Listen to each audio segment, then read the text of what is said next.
Hi viewers, welcome to our channel. నేను మీ విజయకాంత్. ఈరోజు మనతో రామారావు గారు ఉన్నారు. ఆయన తెలుసుకుందాం రాజకీయాల గురించి. నమస్కారం సార్. నమస్తే అమ్మా. సార్, ఇప్పుడు ప్రస్తుతం రాజకీయాలు చాలా వాడివేడిగా నడుస్తున్నాయి.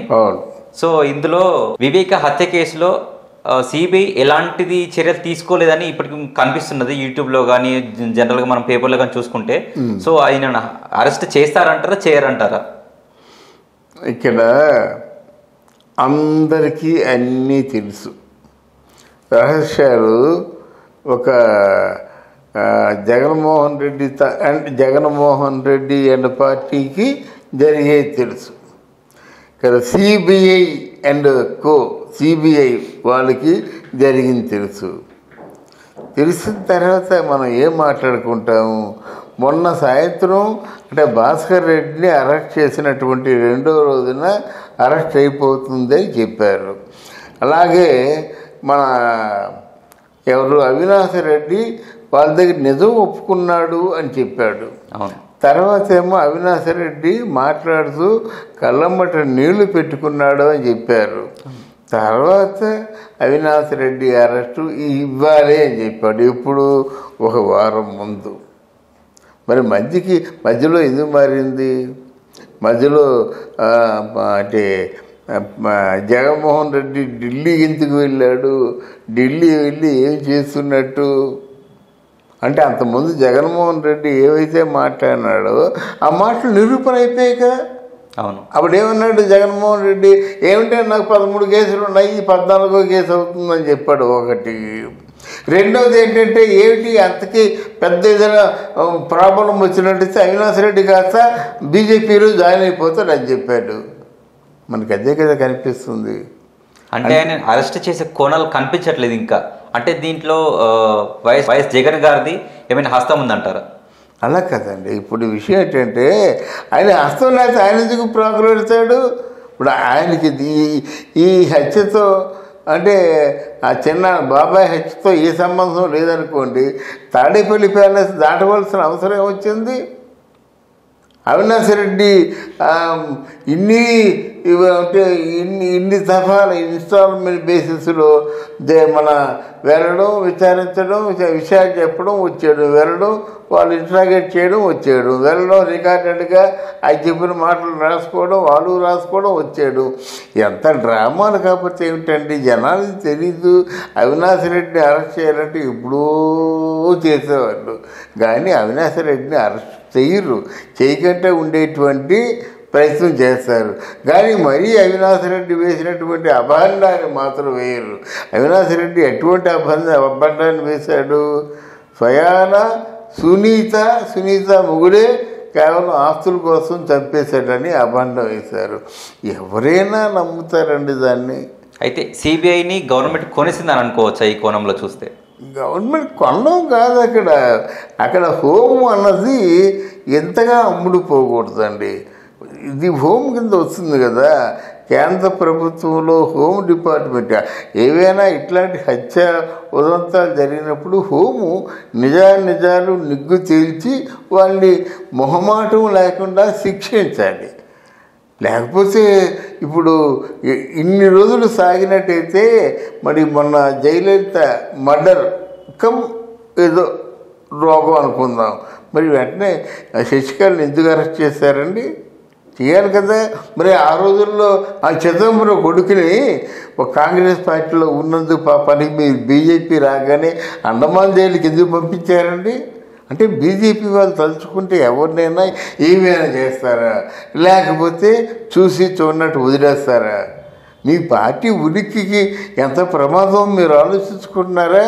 అంటే ఎంతమందిని చంపేసినప్పుడు కూడా బీజేపీ పార్టీలో ఉంటే వాళ్ళకి చేమ కుట్టినట్టయినా ఉండదు.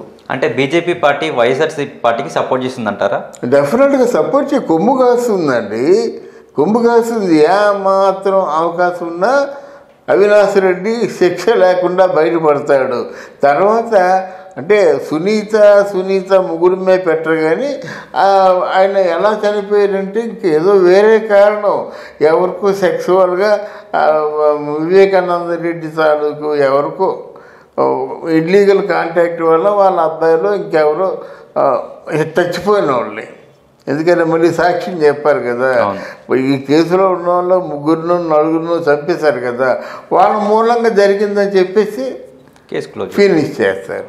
అది అంతేగాని లేకపోతే ఎప్పుడంటే ఎప్పుడో అరెస్ట్ చేయాలన్నమాట, ఎప్పుడో అరెస్ట్ చేయాలి.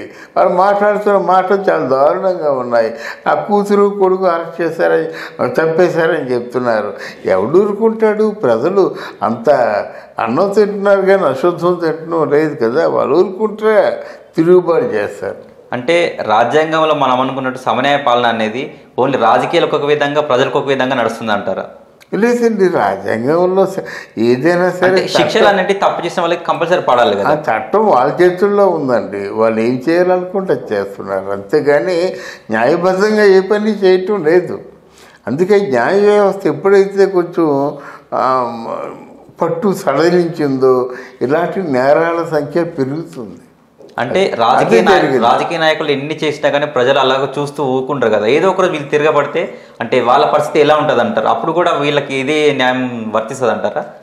డెఫినెట్గా ఈ గవర్నమెంట్ ఇంతేనండి. నెక్స్ట్ ఈ గవర్నమెంట్ మారిపోయే అవకాశాలు చాలా ఉన్నాయి. అయితే కాదంటే రాహుల్ గాంధీ కొంచెం మెత్తనవాడు కనుక రాహుల్ గాంధీని నాయకుడిగా యాక్సెప్ట్ చేయలేదు కనుక తప్ప, రాహుల్ గాంధీ కానీ కొంచెం పటిష్టంగా ఉండి చాలా అంటే ఒక రాజీవ్ గాంధీ కరిష్మా ఉన్నట్టయితే ఏనాడు మోడీ లేపేసేవాడు అన్నమాట. లేపేయడం అంటే పార్టీలోంచి, పవర్లోంచి. అది లేదు కనుక బాధ.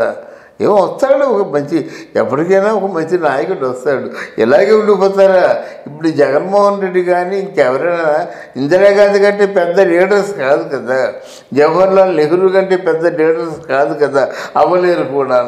ఇదేంటండి వీళ్ళకి ఇక్కడి నుంచి ఎవరైనా ఎన్టీ రామారావు, ప్రభాసో లేకపోతే ఇంకెవడో ఫోన్ చేస్తే మామయ్య మేము ఇక్కడ చేపల పులుసు వండుకున్నామంటే అమిత్ షా వచ్చేస్తున్నాడు.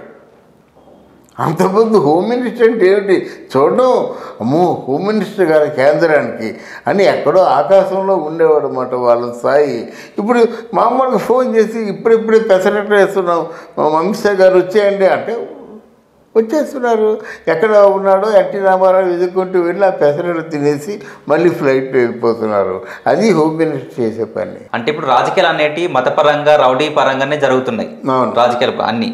సో ప్రజలకు న్యాయం జరుగుతుంది అంటారా? ప్రజలు ఏం చేయాలి అలాంటి? అంటే ప్రజలు ఎంపికలోనే ఉంటుందండి. అందుకే కదా ఓటు కేవలం 5 years దాని తాలూకు వాల్యూ మాట. అంటే మీరు కేవలం అయితే సారాయికి బిర్యానీకి లొంగిపోయి ఓటు గుద్దేసినట్టయితే మీరు మంచివాళ్ళు, లేకపోతే మంచి వాళ్ళని ఎన్నుకోపోయినట్టయితే వాళ్ళు ఏం చేస్తారండి? చేయరండి. డబ్బులు పెట్టే వచ్చేవాళ్ళు 100 కోట్లు పెట్టారనుకోండి, ముందు ఇమ్మీడియట్గా 200 కోట్లు సంపాదిస్తారు. తర్వాత ఎంత వస్తే అంత. Okay sir. అంటే ఎంపిక మన చేతుల్లో ఉందండి. మనం అందుకే ఓటు పెద్ద ఆయుధం. అటువంటి ఆయుధాన్ని బాగా కరెక్ట్గా మన తాలూకు బతుకులు బాగుపడడానికి ఉపయోగించుకోవాలండి. ఆ పని చేస్తారని ఆశిద్దాం. ఓకే సార్, థ్యాంక్ యూ అమ్మా, థ్యాంక్ యూ వెరీ మచ్.